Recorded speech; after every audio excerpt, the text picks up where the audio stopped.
Hello, bonjour. J'espère que vous allez bien. Aujourd'hui, je fais la décision de me lancer sur l'Internet avec beaucoup plus de fréquence, avec l'intégrité que je peux proposer et aussi avec la consistance, la persistance que je peux y donner. En fait, aujourd'hui, j'aimerais vous parler de pourquoi vous ne parlez pas encore, par exemple, une langue que vous devriez parler. Vous devriez dans le sens que vous aimeriez, oui. Déjà, si vous avez le désir de faire quelque chose, il faut comprendre que c'est la seule force qui nous pousse, qui nous propulse vers la réalisation de ce but-là. Donc, si on n'a pas de motivation, si on n'a pas de désir de faire quelque chose, ben, clairement, on ne va pas le faire. Oui. Donc, il faut comprendre que beaucoup d'entre vous, vous pouvez penser que peut-être vouloir le faire, ça ne sert à rien si on n'a pas de moyen de le faire. Et c'est complètement faux parce que finalement, rien que vouloir faire quelque chose, ça nous apporte toutes les ressources dont nous avons besoin. Ça nous apporte des connaissances, des compétences, des informations, des connexions, de tout en fait, toutes les ressources. Il nous suffit d'avoir ce besoin qu'on ressent à l'intérieur de nous. Et le besoin qu'on ressent, c'est le désir en fait. Hein, oui. Donc ça veut dire que rien que vouloir apprendre une langue peut vous pousser déjà vraiment beaucoup plus loin de votre comment dire, moment actuel. Il faut essayer d'imaginer, il faut essayer de visualiser toutes les possibilités que vous pouvez avoir, votre futur que vous pouvez vivre en ayant cette compétence que vous avez acquis. Euh, et c'est important de se présenter en ayant déjà acquis cette compétence de parler la langue, dans les endroits où vous voulez aller, dans les destinations que vous aimeriez découvrir. Il faut imaginer les perspectives d'emploi, les perspectives de business, des opportunités de toutes sortes de communication, de liens que vous pouvez établir, les amis que vous pouvez acquérir, euh, les, euh, les voyages que vous pouvez faire. En fait, vous imaginez tout et c'est quelque chose qui peut vous inspirer. Parce que même s'il y a un besoin qui vient de notre travail, mais on n'est pas inspiré par la perspective de cette affaire, on ne va pas le faire. C'est seulement notre désir intérieur qui peut nous propulser vraiment à aller où on devrait. Donc,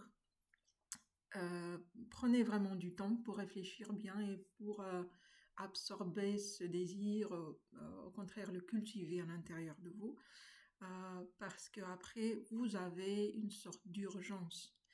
Et bien la raison numéro un pourquoi vous n'avez pas encore acquis ce que vous avez cherché à acquérir, n'importe quelle compétence, n'importe quel besoin, n'importe quel désir dans votre vie en fait, le principe est le même. Vous devez avoir une urgence parce que finalement, entre votre désir, d'où vous voulez partir et où vous voulez venir, il y a une sorte de laps de temps qui est précieux. Et le plus vite vous pouvez le faire, vous pouvez commencer déjà votre chemin depuis le point 1 A jusqu'à point B.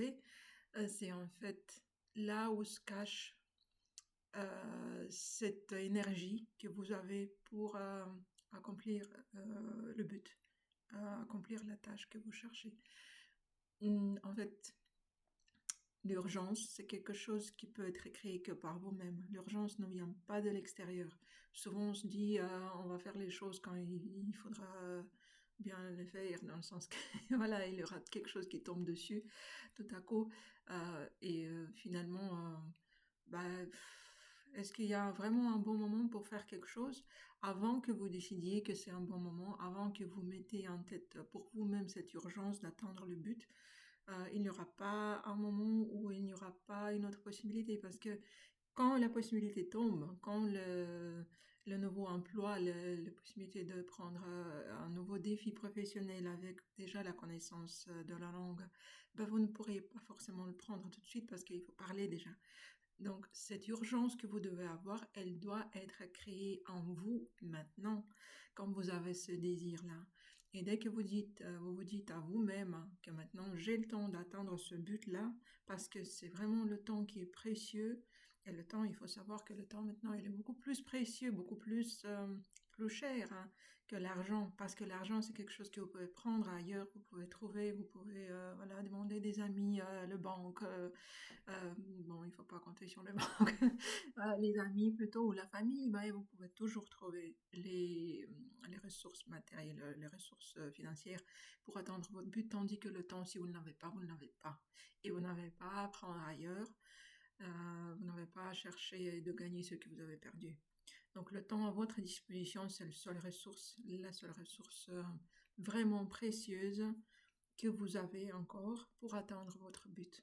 Parce que n'importe quel but que vous mettez devant vous, ben, elle a besoin de temps et d'investissement de votre ressource, de votre effort, mais surtout le temps. Donc sachez que en ayant cette urgence que vous créez pour vous-même, vous vous dites que maintenant je prends la responsabilité, j'ai cette détermination pour y aller, pour atteindre mon but. Parce que sans ce délai-là que vous vous mettez, sans cette urgence-là, vous êtes en train de balader tout partout et rien faire finalement. C'est pour ça que les clients qui viennent chez nous, par exemple, ou chez moi, tout simplement pour me dire que bah, je n'ai pas forcément le but précis, j'aime bien apprendre la langue, finalement, je ne suis pas une idée claire à quoi que ça me sert. Peut-être je vais faire un voyage, peut-être ça sert toujours pour la carrière et tout, mais il n'y a pas d'une urgence. Donc la personne ne va pas apprendre la langue. Elle peut même payer le cours et ne jamais prendre les cours finalement. Même ça peut arriver. Donc s'il n'y a pas d'urgence, il faut vraiment la créer. C'est que vous-même que vous le créez. Soyez responsable, sachez prendre en main les ressources que vous avez et c'est le temps en fait. Si vous êtes en urgence de faire quelque chose, vous allez prendre le chemin le plus court pour atteindre ce but. Donc ça veut dire que vous allez rentabiliser les nouvelles compétences que vous avez acquises, je ne sais pas acquises, et en fait, au plus vite vous pouvez rendre déjà l'argent si vous avez pris chez quelqu'un et vous avez investi dans ce projet de formation. Au plus vite vous pouvez trouver un nouveau emploi, au plus vite vous pouvez changer, pivoter, je ne sais pas en français ça a un mot ou pas. Donc vous pouvez vraiment atteindre vos buts qui vont avec cette compétence. C'est en fait ça que je voulais dire, que l'urgence, c'est vraiment très important.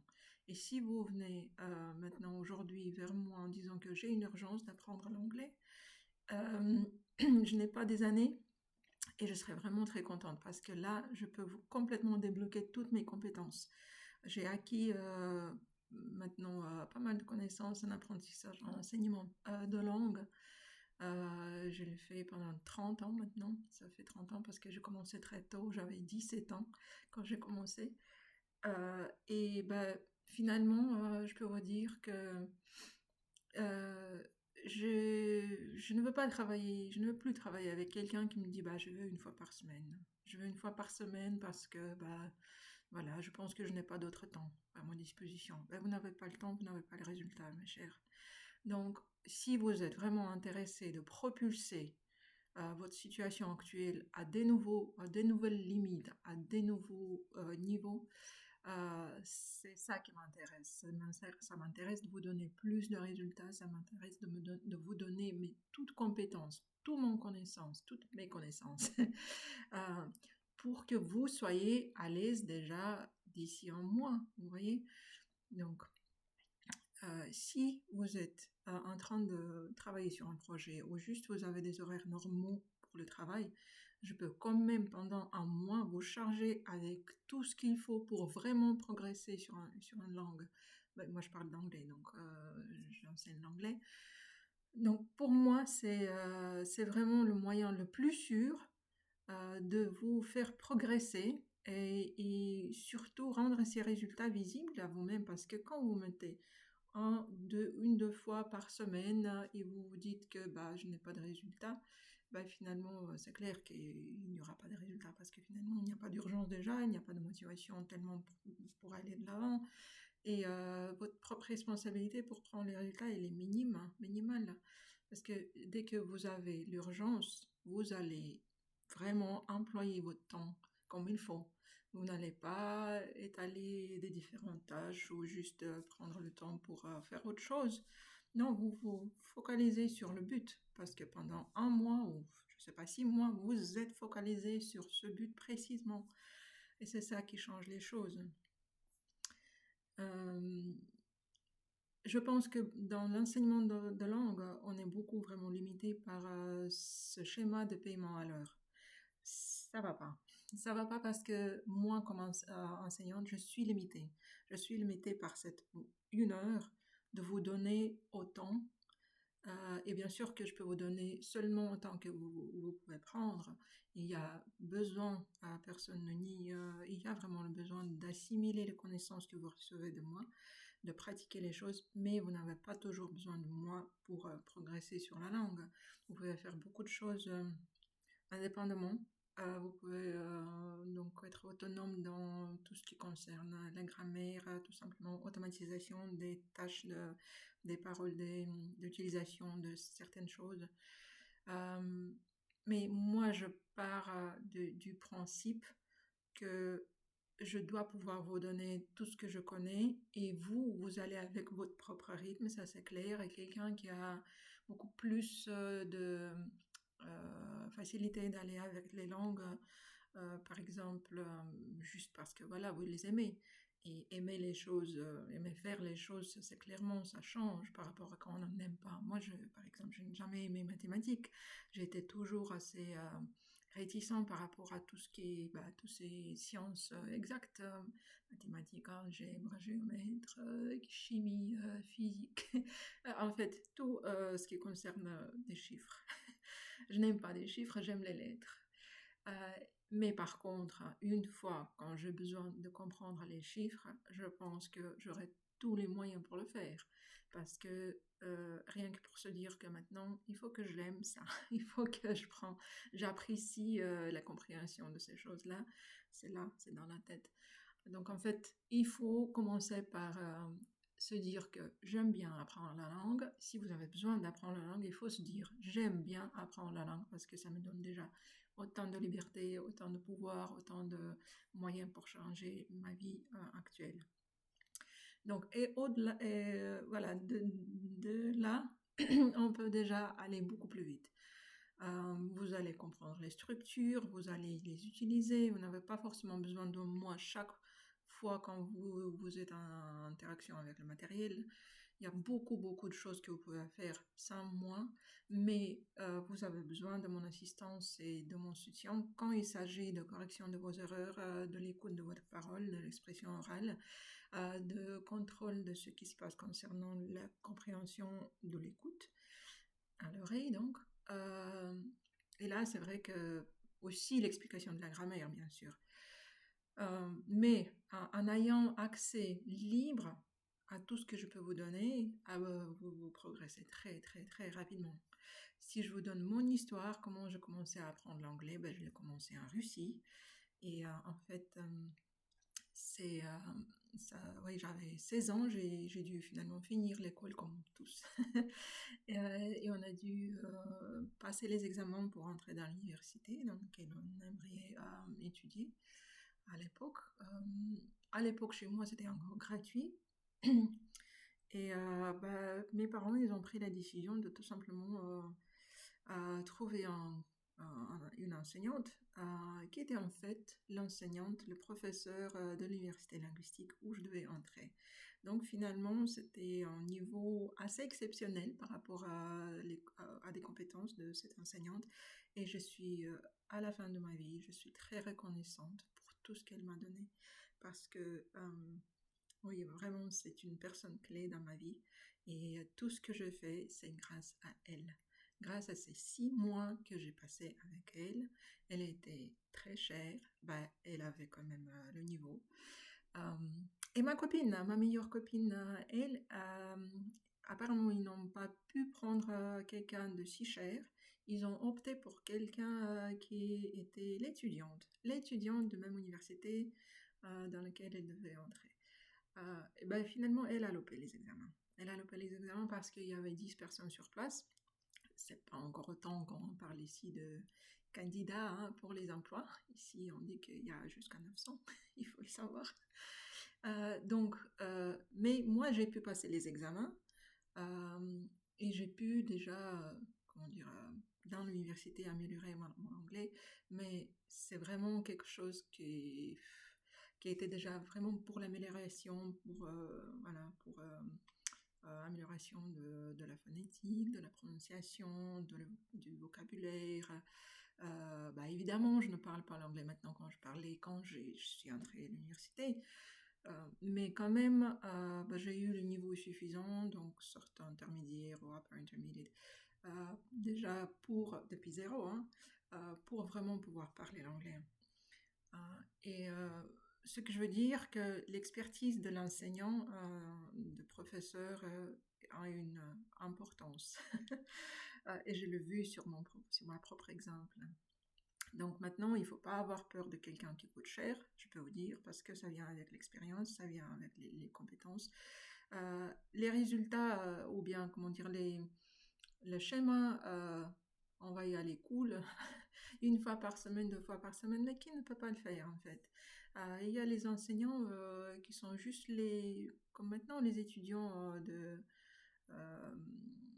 qui ont appris sur leur voyage d'été l'anglais un petit peu, ils pensent qu'ils peuvent vous enseigner au même niveau comme une enseignante qui a à peu près 30 ans. Non, non. Il faut savoir la différence et que vraiment, si vous avez besoin de résultats, vous venez vers l'enseignant en disant que moi, je dois apprendre ça assez rapidement et je dois avoir la possibilité de le faire. Est-ce que vous pouvez me mener de justement ce point A à point B? Le professeur expérimenté, il va vous dire oui. Et le professeur non expérimenté ne va pas vouloir prendre. Parce qu'il y a une certaine responsabilité qui vient avec. Si tout à coup vous ne faites pas le progrès, parce que finalement il y a le prix. Oui. Donc c'est clair que quand on a acquis pas mal d'expérience, on vient avec le prix. Et c'est normal. Parce qu'on propose de la valeur. Ouais.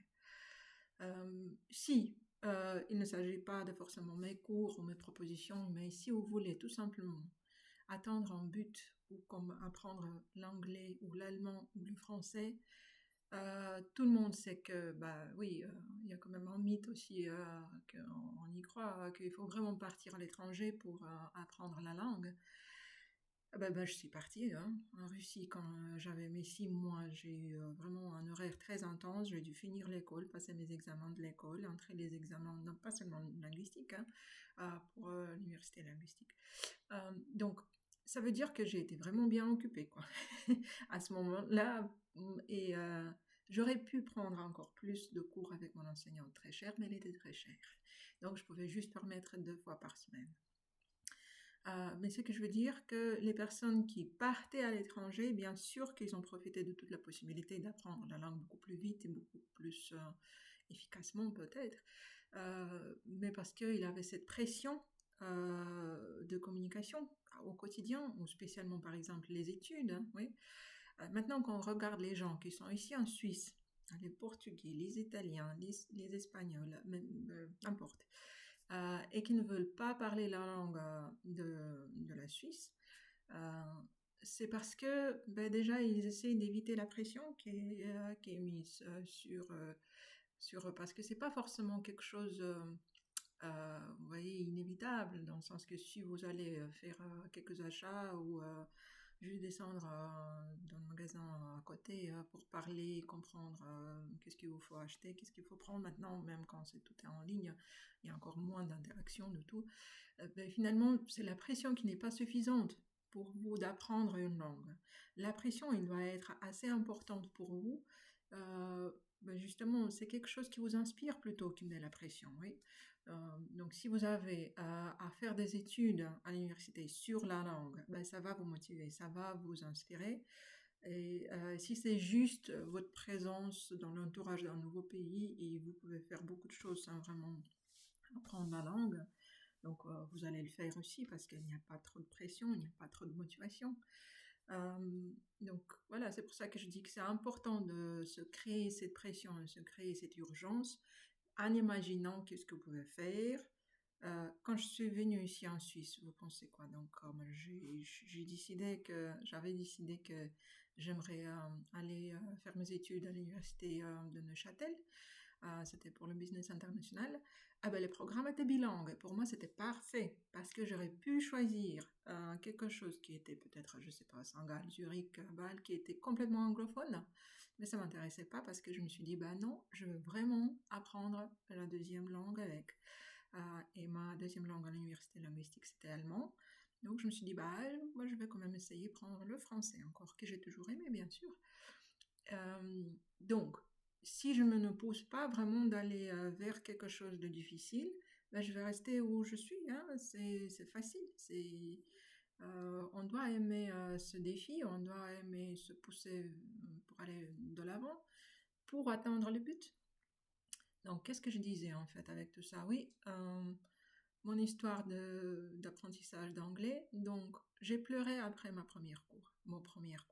J'ai pleuré parce que je ne savais pas comment faire en fait. Bah, j'ai reçu le livre euh, et elle m'a dit il faut lire le premier chapitre et après voilà et après venir raconter. Bah, déjà, je ne pouvais pas lire. Je pouvais juste lire le nom de chapitre et comprendre bien. Donc, je suis venue avec le zéro complet. Je savais qu'il y a le nom qui existe, present continuous, present. Ben, je ne pouvais même ni pas les prononcer, ni pas comprendre qu'est-ce que ça veut dire, qu'est-ce qui est derrière de chaque de ces structures de grammaire.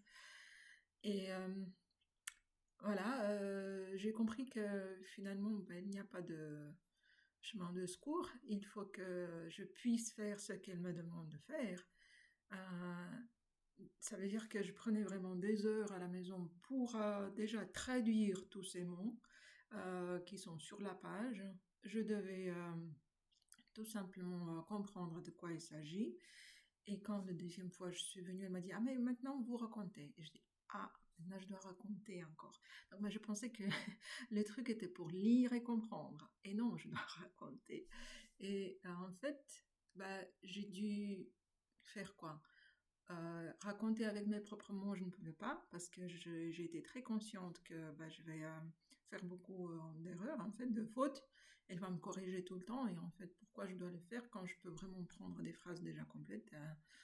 Et en fait, j'ai dû presque prendre par cœur tous ces textes. Elle m'a corrigé tout simplement pendant le cours de euh, ce que j'ai vraiment appris par cœur pendant mes heures de préparation.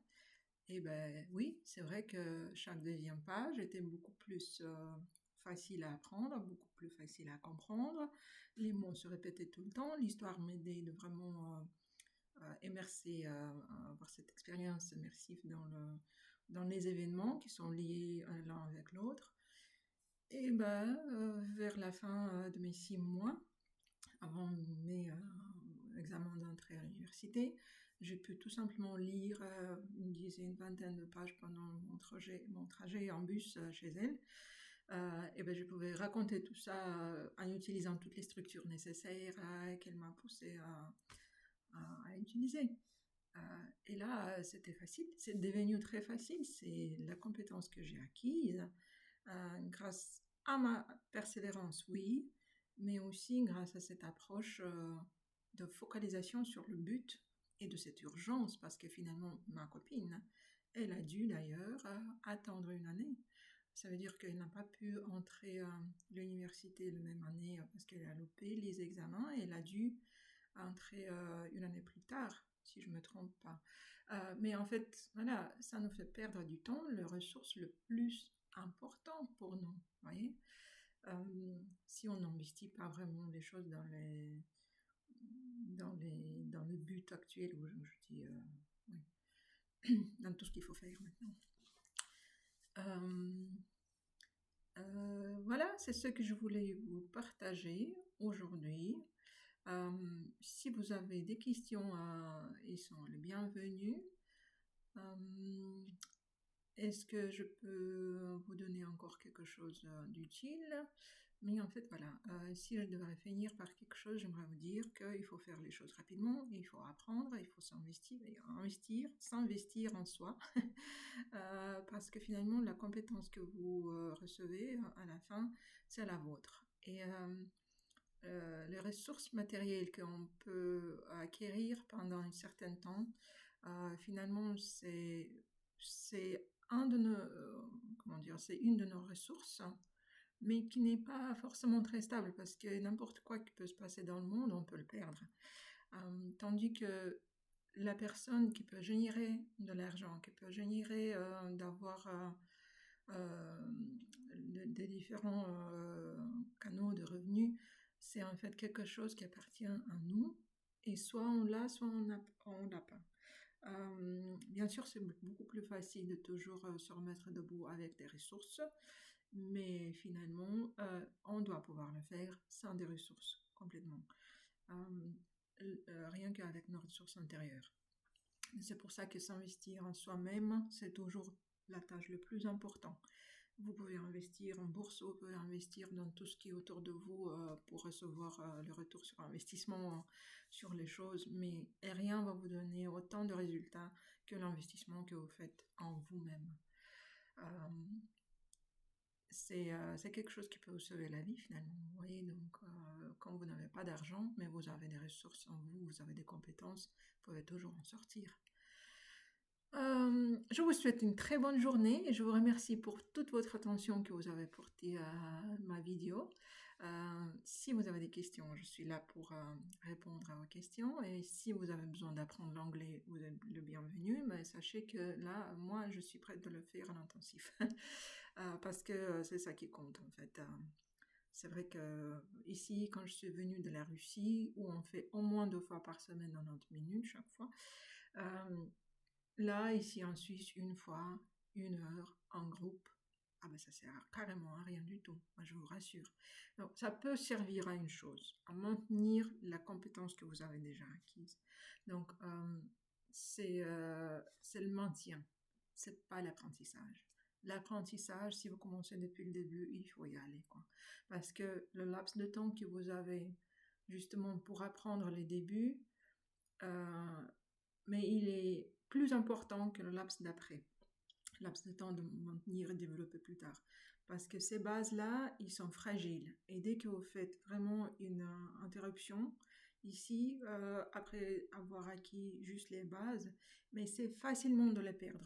Ça passe, voilà, ça passe en poubelle, on peut dire, voilà.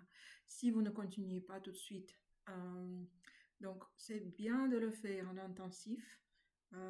Après, vous pouvez un petit peu ralentir, mais au début, il faut y aller, quoi. Et aussi, évidemment, vous pouvez le faire tout seul, hein, si vous êtes avec le but d'apprendre une langue et vous avez les connaissances comment le faire. Ça, c'est quelque chose que je peux vous expliquer comment faire, parce que justement, ici, maintenant, on a beaucoup plus de moyens d'avoir ce soutien qu'on aimerait avoir au lieu d'avoir un coach ou un enseignant personnel, oui, qui vous suit. Bien sûr, c'est toujours mieux parce qu'on est toujours là pour vous aider. Mais finalement, si vous n'avez pas de moyens financiers de le faire, c'est complètement possible. Il faut peut-être fixer les heures de contact avec l'enseignant pour si jamais, pour juste comprendre comment vous y allez, quelles fautes il faut éviter, quelle erreur il faut éviter dans le processus de l'apprentissage. Mais c'est tout à fait possible de le faire vous-même, mais pas avec les applications, je vous supplie.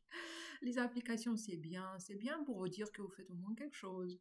Les applications, les vidéos, oui, les vidéos sont très utiles, mais il faut faire beaucoup d'autres choses, hein. Il faut faire beaucoup de choses à côté. C'est ça qui est important, c'est ça qui va vous faire propulser, c'est le travail que vous faites à côté. Si vous ne faites pas ce travail-là, ni l'application, ni les vidéos, ils ne vont pas faire grand-chose pour vous.